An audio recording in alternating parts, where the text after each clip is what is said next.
Hello guys, and welcome to another video.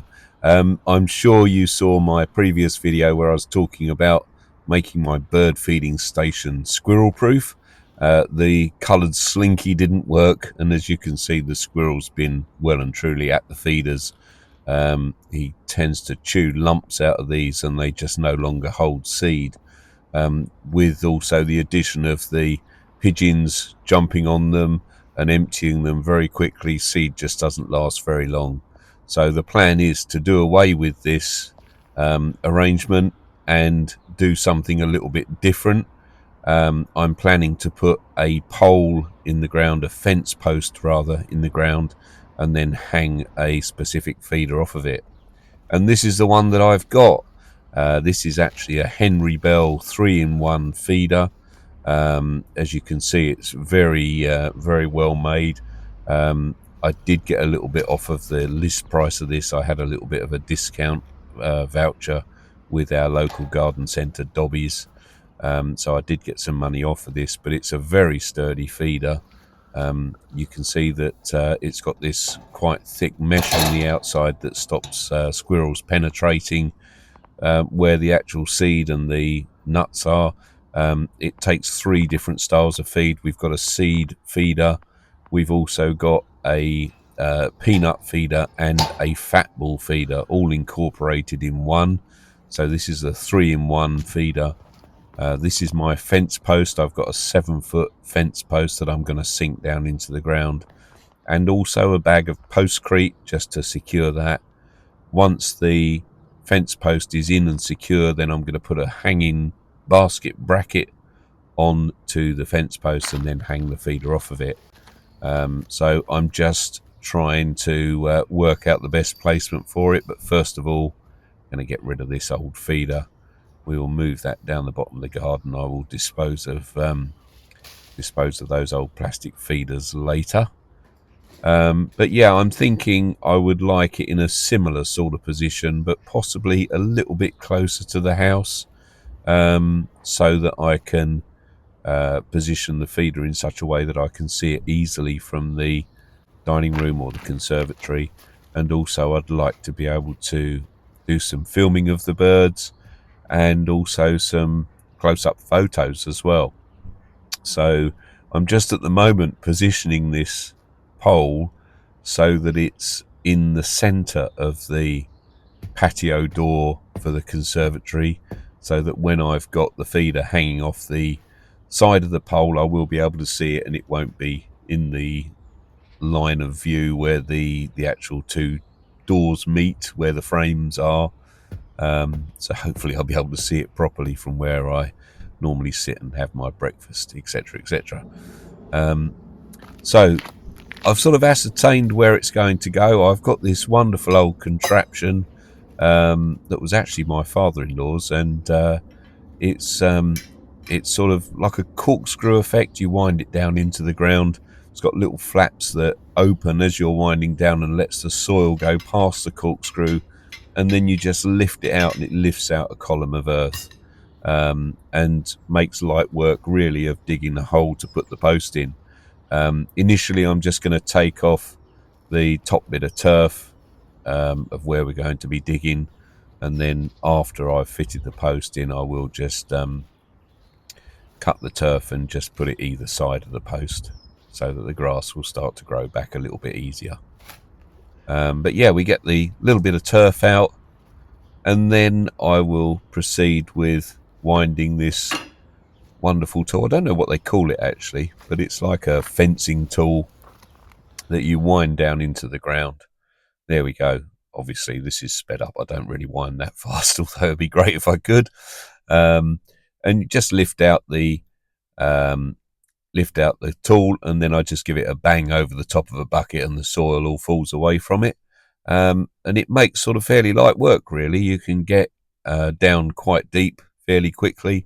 I have just hit a bit of rock here, so I'm just going to get a hammer to hopefully give that a little bit of persuasion. But yeah, we dig it down, and then I can start to position the fence post.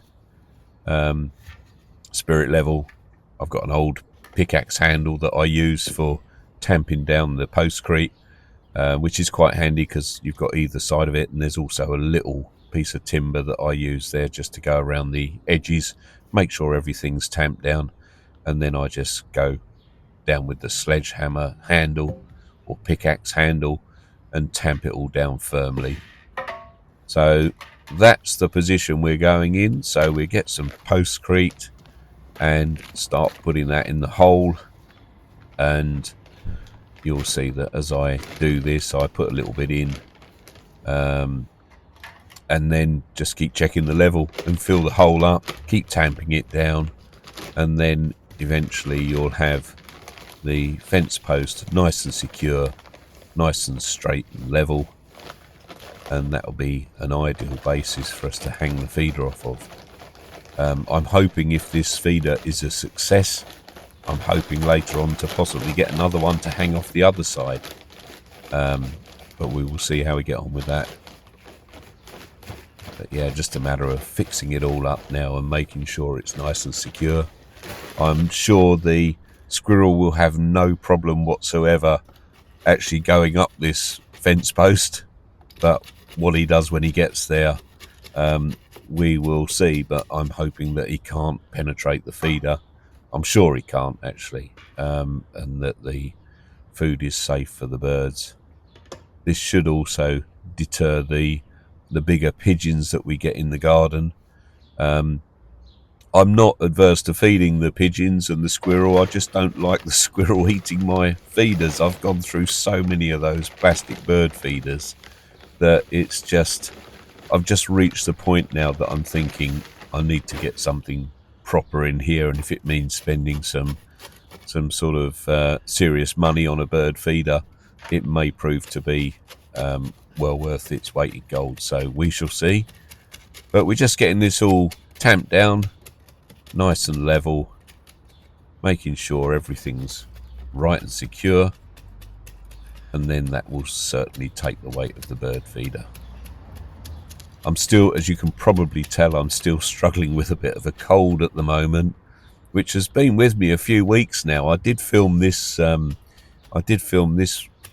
piece of video probably a week or more ago, but I just haven't been able to do the audio to go with it because I've had such a sore throat and such a cold, and I still sound a bit like Barry White, but I am slowly getting there.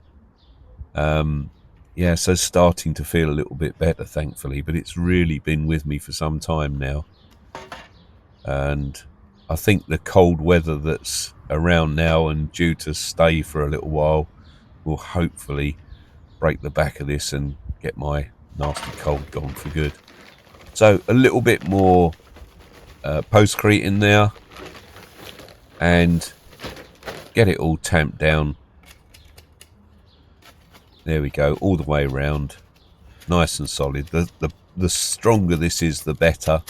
I know it's not a huge amount of weight having the bird feeder on, although it does weigh a little bit, but like I say, I'm hoping to have more than one on there in the not too distant. So we will see how that goes. So after a bit more tamping down and leveling, we're getting close to completion. Last bit of postcrete going in the hole now, and just securing it all, making sure it's all nice and solid and level, and then I'll be able to hang that bird feeder off it.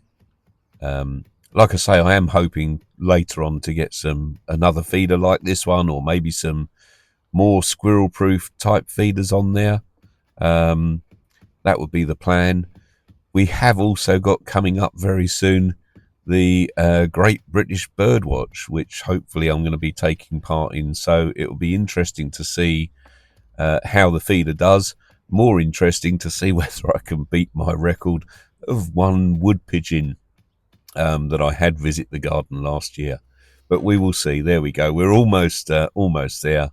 Nice and level. Let's see how we get on. Well, I've had quite a bit of bird activity, but a day or two after the feeder was up, this happened.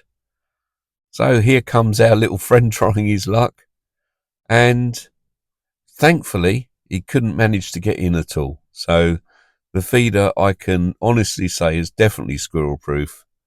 He hasn't managed to find a way through to the feed, and he at the moment doesn't show any further interest in getting in there, so it's obviously baffled him, and in future he'll be feeding from the floor. Thanks for watching, guys. See you soon.